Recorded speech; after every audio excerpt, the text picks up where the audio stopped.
Hola amigos, I'm Joshua Orro the Mustang Prince, and welcome to Mustang Prince Orro Reports.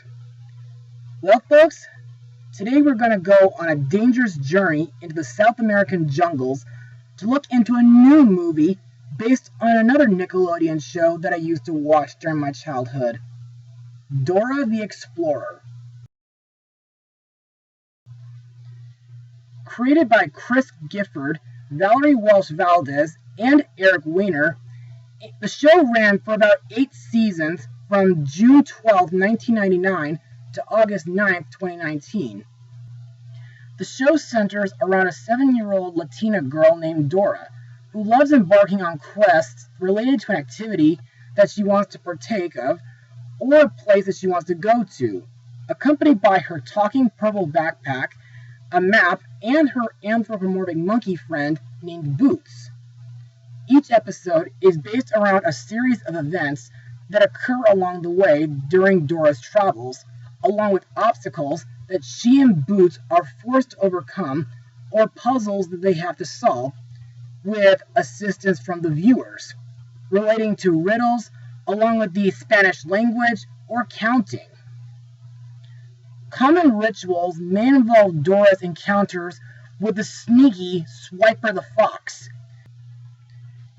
During my childhood, I loved watching this show from time to time, and while the fourth wall breaking jokes were a tad strange, I did love the many different adventures that Dora and Boots went on, and I liked the new characters they met.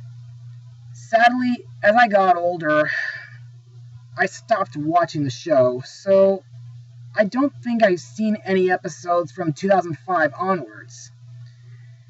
However, when I found out that a live-action movie adaptation of Dora's show was going to be released in theaters, I did feel very reluctant, but let's see what this movie has in store for us. Released on August 9th, 2019, the movie is Dora and the Lost City of Gold.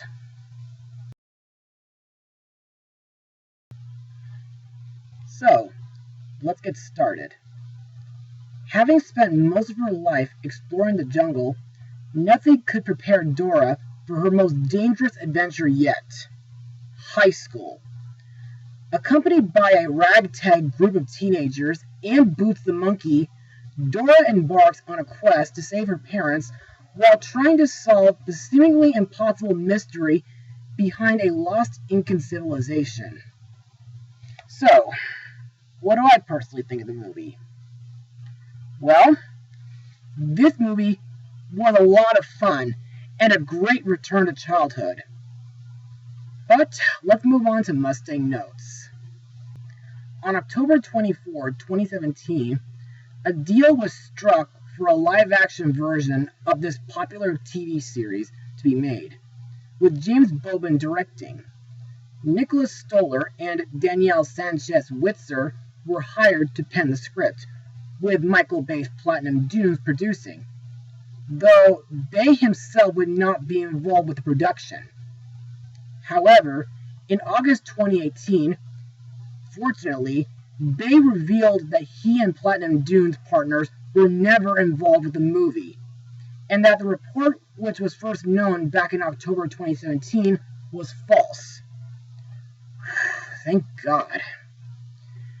Filming began on August 6, 2018 on the Gold Crest, Queensland, Australia, and concluded in early December 2018. Now, what I like about this movie are a few things that reference the original cartoon. For example, there's the opening intro song, as well as a few other songs from the show, a few times where the fourth wall is broken, and in one scene, we get a 2D animated sequence while Dora and Diego are unconscious due to huge spore flowers. I also like the many different obstacles that Dora and her friends go through on their journey to Paraparta. Not only do we have the spore flowers, but there's also arrows, quicksand, an underground aqueduct, and many others. And I like that whenever someone speaks Spanish, we get English subtitles. This, in my opinion, is a good idea for audiences who don't speak Spanish yet. However, several other parts of the movie seemed kind of familiar. Now, I'm not saying that the plot is copied from another movie. What I'm saying is that it feels almost reminiscent to films like the Wild Thornberrys movie, as well as Snatched, along with Hey Arnold's Jungle movie. Plus, the quicksand scene, which did have a few fart jokes, was almost reminiscent to the devil's snare scene from the first Harry Potter film. Also, the golden monkey statue in Para Parta is pretty similar, but different from the golden monkey from the Jungle Girl movie that I blogged last year. Yes, while destructive consequences will happen if the statue is removed from its position, but the choosing plot, whether being gold or water, makes me think of The Last Crusade in my opinion. Anyway, that's all I have for Mustang notes, so let's move on to the characters. Our main character, Dora, is played by Isabella Moner, who got to be in films like the Middle School movie, the fifth Bayformers film, The Nut Job 2, and Kingdom Hearts Key. To me, Dora is a very optimistic and adventurous teenager, and I think she's very smart and fun while navigating the jungles. However, when it comes to fitting in at high school, it does become very hard. Dora's best friend, Boots the Monkey, is voiced by Danny Trejo, who got to be in the Spy Kids trilogy, Storks, Elena of Avalor, and I heard that Trejo saved a baby from an overturned car in Los Angeles just recently. Anyway, I think Boots is the best character in the entire movie, and while he doesn't really talk as often as he does in the cartoon, I think Boots and Dora have a strong friendship bond, and I think he's very stealthy and sneaky while outsmarting the mercenaries. Next up is Dora's cousin, Diego, played by Jeff Wahlberg. In my eyes, Diego is an okay character. In the beginning of the movie, he and Dora were as thick as thieves, but during his years living in the city, he behaves more mature and realistically. But on the other hand, he tries to do his best while helping Dora fit in at school, and I do like that he never lets Dora go off on her quest by herself. These are Dora's new friends, Randy and Sammy, played by Nicholas Coombe and Madeline Madden. In my eyes, Randy seems like a shy and insecure kind of person, but he does have some unique hobbies, like astronomy, video games, and adventure movies. Sammy, on the other hand, is kind of a mixed bag. You see, at first, she seemed charitable while selling cupcakes to save the rainforest. But during class and in the jungle, Sammy is really annoyed and jealous of Dora's intelligence. Plus, she does seem to act like an over-the-top high school diva. But at least she becomes a better person as the film progresses. Next we come to Alejandro Gutierrez, played by Eugenio Derbez, whom I talked about in my blogs of Miracles from Heaven and Underdogs. To me, Alejandro seems like a very friendly and supportive character, but in reality, he's the leader of the mercenaries responsible for kidnapping Dora, and he's searching for the treasure of Paraparta.